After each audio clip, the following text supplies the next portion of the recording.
Well, I don't talk about it much because, nobody wants to be made fun of. But for a number of years, I studied to hone my intuitive skills. They weren't called that at the time. I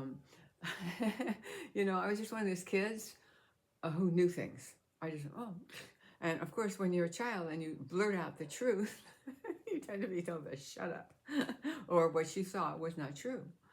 And so for a number of years, I actually, I always doubted myself. I always doubted myself. I don't know if you have the thing.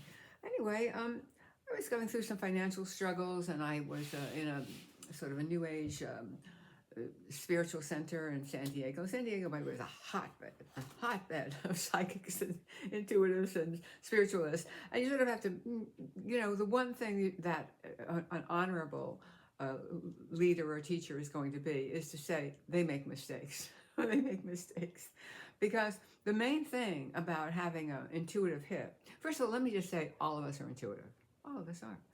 I'm sure you've walked into a place, a restaurant or a doctor's office or someplace, and you went, ooh, I got to get out of here. I don't know why. I don't like it here. I don't feel good. Or you walked in and said, well, I really like this place. It really feels great to me. That's energy. That's our intuitive energy that tells us, oh, good, bad, watch out. The people do who go like, they're about to take a step across the street, and they go, oh, well, they pause for a minute, and a car came, and if they'd been in the street, they would have been killed. So there's a lot of stuff like that, but there's also a certain amount of fraudulent stuff that occurs as well. And so you do have to, be on your toes, especially if you go for a reading, because I'm struggling with a puppy in my lap, by the way. If you go for a reading, a love reading, will I meet the person of my dreams that I'll marry this year or not? Don't do that.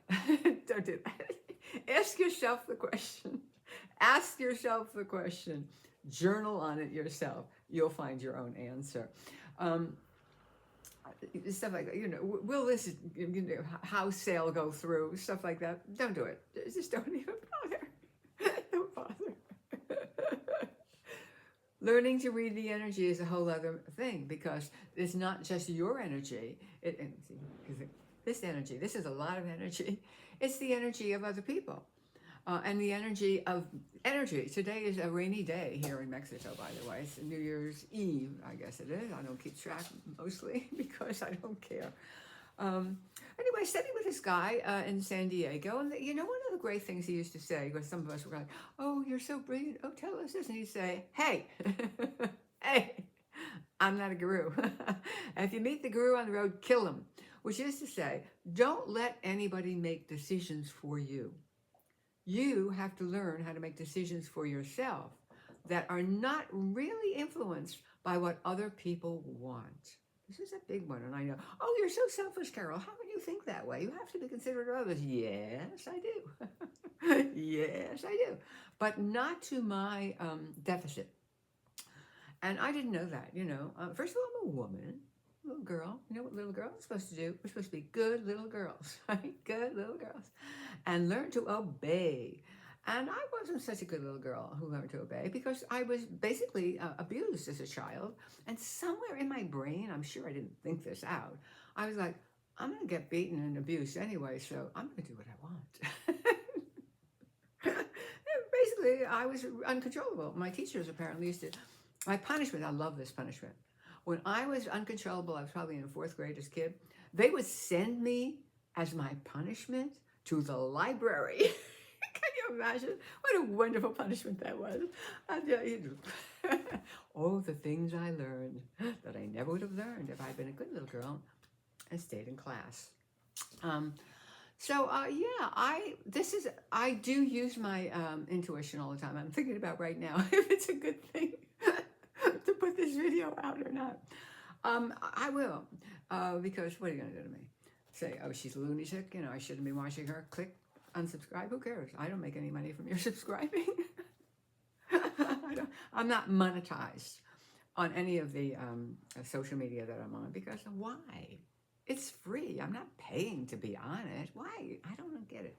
But I do get it. Some people need to do that. Okay, I'm going to look at my notes. I have some notes. Do I have any notes? Yeah. So also, one of the things this guy did was he shared the leadership. There are times that I would be. He said, like, Carol, you are going to lead the next session. I'm going, what am I going to whatever you want. So I'd have to look at the top. We also had to do a lot of studying of classic things like one of the Bibles, or maybe both of the Bibles, but also the tarot cards, and which are really, he says, it's a party game. Tarot cards are, but and I know there's some serious tarot readers here, but basically those people are using objects to use their energy. Now here's the thing, when we did readings, and this is really important if you decide to ever go for a reading, we closed our eyes. When we faced a person, if it was individual or in a group, we closed our eyes. And the reason was so that we would not get any kind of hints about them, because we're always picking up things. If you're half alive, and I hope you are, you should be picking up hints about people, so that if you meet a mass murderer on the bus, you don't make friends with them, okay? You go, I don't know what's wrong with that person, but I'm getting out of here. Get out of here. Like Bugs Bunny, gone. So we wouldn't pick up psychological clues, psychic clues. And that was really, what we used was a color. I don't know, we would choose a color. Somebody said, what's the color we're going to use? We'd use a color. It could be orange, it could be lavender. We'd use a color. And we would look at the color and see what we saw for somebody. Now, I used to do some private sessions with people, and I stopped for a very good reason. What I noticed was I would work with somebody for an hour, and we would basically heal their issues. Okay, whatever it was that they're in, and generally people have the same, we all have the same issues. I can't find love, I don't have enough money, I think I might be sick. Health, love, money. That's it. That's everybody's thing, health, love, money. But mainly when you're trying to help a person or heal something, what you're doing is you're empowering them. Everybody has power. You think you might not have power, you're weak, you're old, you got this problem, you have a lot of power because you have energy. As long as you have energy, you're alive. If you've ever been, like when my dog died, and this is like 15 years ago, about, I had my hands on her. And it was a long process because she was anesthetized for a while, and so I could talk to her. I loved her so much. Oh.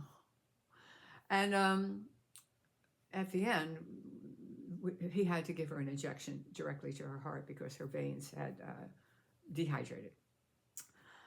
And the moment in that she left, I heard barking. Barking, and then there was quiet. There was nothing. I went, oh, I felt the life leave her. So she had no energy left. There was no energy. That's how we know. That's how we know. We know there's a stillness, not about sleeping. That's it. So our energy is how we live. And the remarkable, Stephen Hawkins, who had all that energy. He had all, you don't know who he is, look him up. He had all that energy. So what I do, and I don't do it anymore. Honestly, I just shut it down. I particularly don't do it with friends. Okay, so the reason I stopped doing it, I wandered off there, is because people became dependent on me. We'd heal them. I'd see them walking across the room and they were like fresh. They were fresh, like they were young and fresh. And I went, oh, they're really doing good. And then by the time they got to the car, it was gone because they had brought it all back in. That's the other thing, is about patterns. We all have patterns. Remember, you learned how to tie your shoes, and you still know how to tie your shoes, whether you wear shoes with ties or not. If you had to, I gave you a pair of sneakers to tie them, you tie them. You know that. We learn patterns. Humans learn patterns very easily, which is why you shouldn't start taking drugs. Because we love patterns. We love our patterns. And if you want to change something in your life, this will be my New Year's tip for you. Don't start big, okay? Don't start with a big thing. Don't say, oh, I'm going to move to another country. Well, think about it first. Start with one thing. Whatever side of bed you get out of in the morning, start getting out on the other side of bed in the morning. Whatever foot you put your shoes on first, do that. Make one change. Start to change the pattern, the energy in your life. And also journal.